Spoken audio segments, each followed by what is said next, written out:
আসসালামু আলাইকুম, welcome back to my channel. সবাইকে গরম গরম চায়ের শুভেচ্ছা।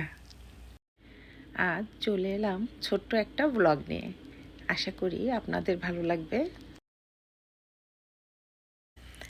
লাইফে কিভাবে যে এতগুলো দিন পার হয়ে গেল, দিন না বছর বুঝতেই পারলাম না। আসলে মাঝে মাঝে মনে হয় সেদিনের কথা, কিন্তু দেখতে দেখতে এতগুলো বছর আমরা পার করে দিলাম একসাথে। সবার দোয়া আর আল্লাহর রহমতে। আসলে আল্লাহর রহমত ও আল্লাহর নিচ্ছা ছাড়া লাইফে কিছুই সম্ভব না। সুখে দুঃখে অনেক কিছুই পার করেছি, আলহামদুলিল্লাহ সব কিছুর জন্য। তো আজ ছোট্ট কিছু আয়োজন করলাম, তার মধ্যে আমি বানিয়েছিলাম চটপটি। আর স্পেশাল চটপটিটা কোনো অকেশনে থাকলে ভালোই লাগে। আর বিশেষ করে আমরা মেয়েরা, আমাদের তো চটপটির কথা শুনলেই আর তেমন কিছুই লাগে না। তো আমি এখানে চটপটিটা সুন্দরভাবে রেডি করে নিয়েছিলাম। আর চটপটির মশলা রেসিপিটা আমি ইনশাল্লাহ পরের এক সময় আমার চ্যানেলে শেয়ার করব। যদি কারো দরকার হয় আপনারা দেখে নিতে পারেন।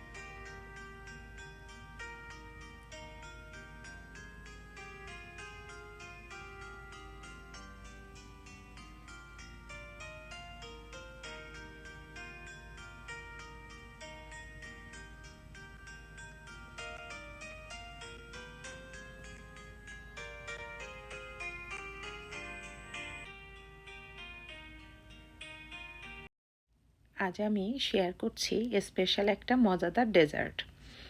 আপনারা ঘরের সব উপকরণ দিয়েই যে কেউ বানিয়ে ফেলতে পারবেন এই মজাদার ডেজার্টটা। তো এই ডেজার্ট বানানোর জন্য বা এই নাস্তাটা বানানোর জন্য আমার কিছুটা ফ্রুটস দরকার। আমি এখানে লাল গ্রেপ, অ্যাপেল এবং ব্যানানা নিয়ে নিয়েছি। আপনারা আপনাদের পছন্দ মতো এনি কাইন্ড অফ মিষ্টি ফলগুলো এখানে ব্যবহার করতে পারবেন। তো গ্রেপগুলোকে আমি ওয়াশ করে এরকম ছোট ছোট করে কেটে নিয়েছি। এখন আমি দুটো অ্যাপেল ছোট ছোট করে টুকরা করে নিব।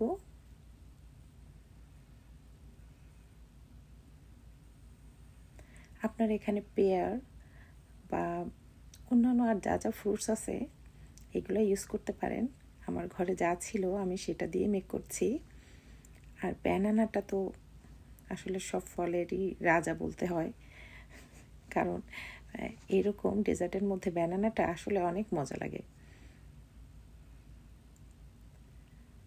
তো আমি এখানে দুটো ব্যানানা ইউজ করছি। আমার মোটামুটি সব ফ্রুটসগুলো কাটা শেষ। এখন আমার লাগবে 1 কাপ সাওয়ার ক্রিম। তো আমি এখানে সাওয়ার ক্রিমটা সুন্দর করে একটু ফেটে নিব। সাওয়ার ক্রিমটা একটু শক্তই থাকে, যত সুন্দর করে ফেটে নেবেন ডেজার্টটা খেতে ততই ভালো লাগবে। কিছুক্ষণ আমি হ্যান্ড ব্লেন্ডারের সাথেই সুন্দর করে একটু ফেটে নিয়েছি। এর সাথে আমি অ্যাড করছি 1 কাপের মতো টক দই। তো টক দইটা দিয়ে আমি আর একটু সুন্দর করে এটা ব্লেন্ড করে নেব।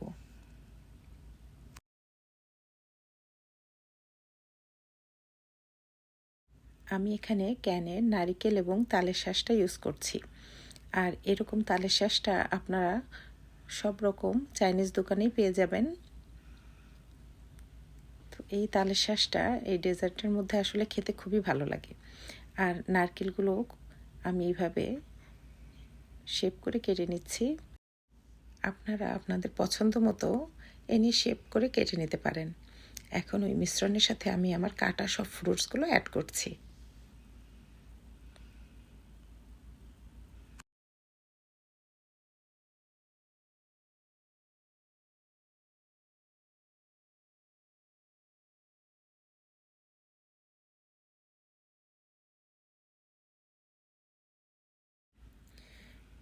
এখন সুন্দর করে একটু মিক্স করে নেব।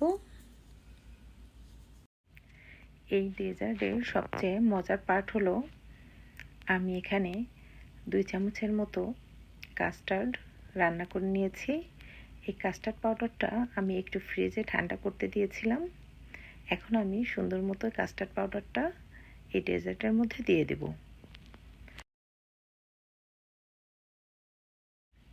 আসলে একসাথে 2-3 রকম ফ্লেভার, এটা খেতে যে এত মজা লাগে।